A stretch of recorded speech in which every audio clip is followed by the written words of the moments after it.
Sanju Samson ഏഷ്യാകപ്പിൽ. Asia Cup ക്രിക്കറ്റിനുള്ള Indian ടീമിനെ പ്രഖ്യാപിച്ചു.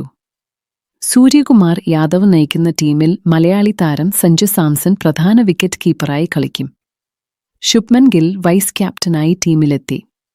ഏഷ്യാകപ്പിനുള്ള Indian team: Suryakumar Yadav captain, Shubman Gill vice captain, Abhishek Sharma, Sanju Samson wicket keeper, Tilak Varma, Hardik Pandya, Rinku Singh, Shivam Dube, Harshit Rana, Axar Patel, Jitesh Sharma, Jasprit Bumrah, Arshdeep Singh, Varun Chakravarthy, Kuldeep Yadav.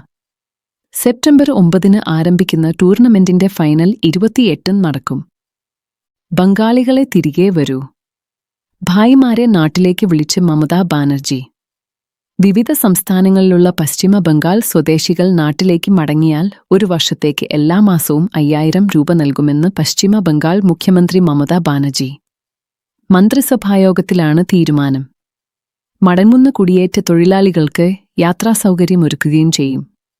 വിവിധ സംസ്ഥാനങ്ങളിൽ 2700 കുടിയേറ്റ കുടുംബാംഗങ്ങളാണ് ആക്രമണം നേരിട്ടത്. പീഡനം ഭയന്ന് 10,000-ഓളം പേർ സംസ്ഥാനത്ത് മടങ്ങിയെത്തിയിട്ടുണ്ട്. മടങ്ങി എത്തിയാലുടൻ 5000 രൂപ നൽകുകയും തുടർന്ന് ഒരു വർഷത്തേക്ക് എല്ലാ മാസവും 5000 വെച്ച് നൽകും.